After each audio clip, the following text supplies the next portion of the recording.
সম্মানিত দর্শক শ্রোতা, পি নিউজ অনলাইন চ্যানেলে পবিত্র বুখারী শরীফের ৫ম নম্বর হাদিস এর অনুবাদ পেশ করছি। সাইয়্যিদুনা ইমাম বুখারী রহমতুল্লাহ আলাইহি বলেন, আমাকে আমার ওস্তাদ মুসা ইবনে ইসমাইল হাদিস বর্ণনা করেছেন।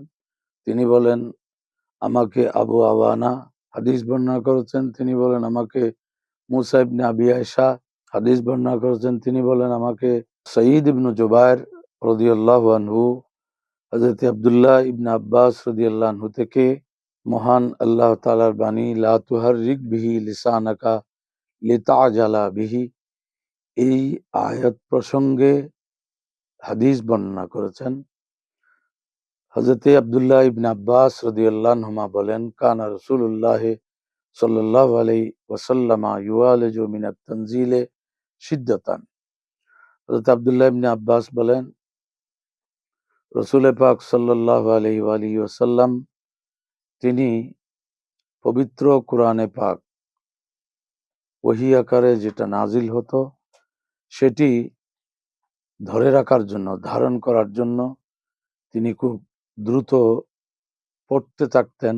ওনার ওষ্ঠদয় সঞ্চালন করতে থাকতেন এটিকে সংরক্ষণ করার জন্য, যেটা আল্লাহ বলেছেন।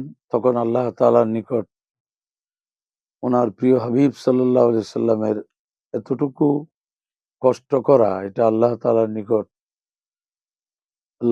নিকট এটা পছন্দনীয় হলো না। অর্থাৎ তিনি তার হাবিব এতটুকু কষ্ট কেন করবেন? সেই প্রসঙ্গে আল্লাহ তাআলা বললেন যে, না, আপনি এটিকে দ্রুত আত্মস্থ করার জন্য, কণ্ঠস্থ করার জন্য আপনার জিহ্বা মুবারক সঞ্চালন করতে হবে না, আপনি করবেন না। ওয়া কানা মিম্মা ইউহাররিকু শাফাতাইহি, রাসূল পাক সাল্লাল্লাহু আলাইহি ওয়াসাল্লাম ওহী নাজিল হওয়ার সাথে সাথে সেটা আত্মস্থ করার জন্য, কণ্ঠস্থ করার জন্য ওনার ওষ্ঠদয় সঞ্চালন করতেন।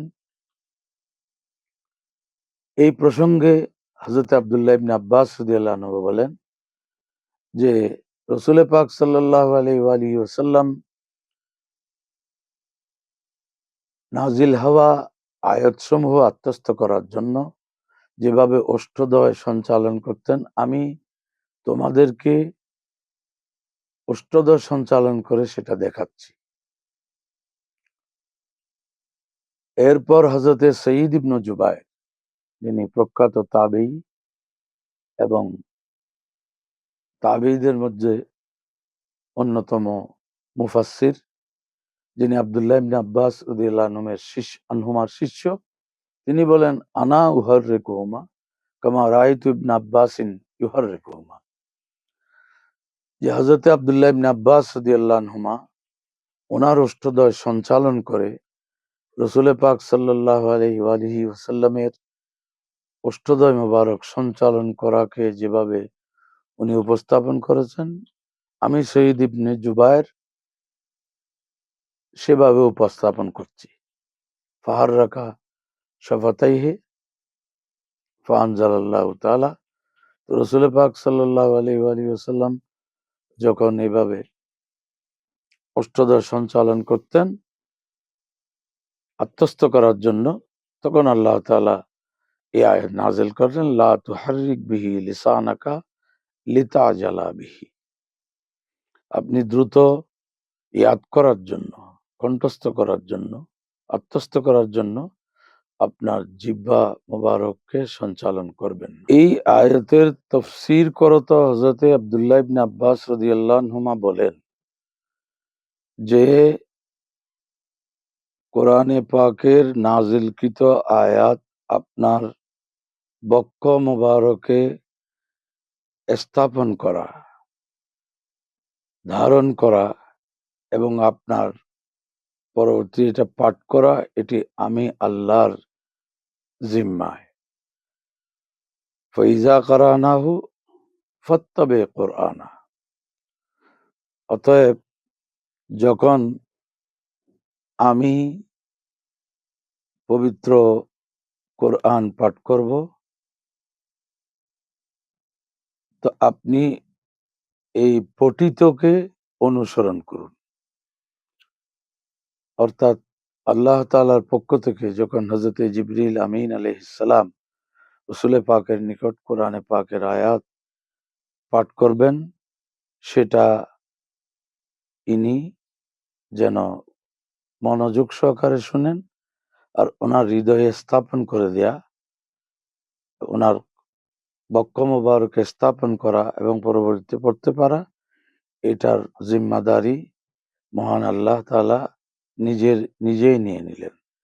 এই প্রসঙ্গে হযরত আব্দুল্লাহ ইবনে আব্বাস রাদিয়াল্লাহু আনহুমা তাফসীর করতে বলেন, ফাইজা কারানাহু ফাত্তাবি কুরআনা, এর অর্থ হলো যখন জিবরিল আয়াত নাজিল করবে আপনি মনোযোগ সহকারে শুনুন এবং চুপ থাকুন। সুম্মা ইন্না আলাইনা বায়ানা, অতঃপর আল্লাহ তাআলা ইরশাদ করেন, এটির বর্ণনা করা, এটির তাফসীর, ব্যাখ্যা ইত্যাদি বর্ণনা করা জিম্মাদারি আমি আল্লাহর উপর। সুম্মা ইন্না আলাইনা আন তাকরাহু, এরপর আপনি হুবহু নির্ভুলভাবে এই আয়াত পাঠ করতে পারা, সেটার দায়িত্ব জিম্মা আমি আল্লাহর উপর। আল্লাহ তাআলার এই নির্দেশনা পাওয়ার পর ফাকানা রাসূলুল্লাহ সাল্লাল্লাহু আলাইহি ওয়াসাল্লাম বাদা যালিকা ইযা আতাহু জিবরিলু ইস্তামা, এরপর রাসূল পাক সাল্লাল্লাহু আলাইহি সাল্লাম যখন হযরত জিবরিল আমিন আলাইহিস সালাম ওহী নিয়ে আসতেন, উনি মনোযোগ সহকারে শুনতেন। ফাইজান তালাকা জিবরিলু ক্বারাহুন নবিয়্যু সাল্লাল্লাহু আলাইহি ওয়াসাল্লাম কামা ক্বারাহু, ওহী নাজিল করে যখন হযরত জিবরিল আমিন আলাইহিস সালাম চলে যেতেন, রাসূল পাক সাল্লাল্লাহু আলাইহি সাল্লাম ওইভাবেই পাঠ করতেন যেভাবে জিবরিল পাঠ করেছেন। এর মধ্যে কোনো তারতম্য আসতো না, কারণ রাসূল পাক সাল্লাল্লাহু আলাইহি ওয়াসাল্লামকে আল্লাহ তাআলা সেই সবচেয়ে শক্তিশালী স্মৃতিশক্তি আল্লাহ দান করে দিয়েছেন, যাতে কোনো প্রকার ভুল ভ্রান্তির কোনো ন্যূনতম অবকাশ সম্ভাবনা সেখানে না থাকে। তিনি শুনতেন মনোযোগ সহকারে, অতঃপর হুবহু জিবরিল আমিন আলাইহিস সালাম যেভাবে পাঠ করেছেন সেভাবে পাঠ করে শোনাতেন।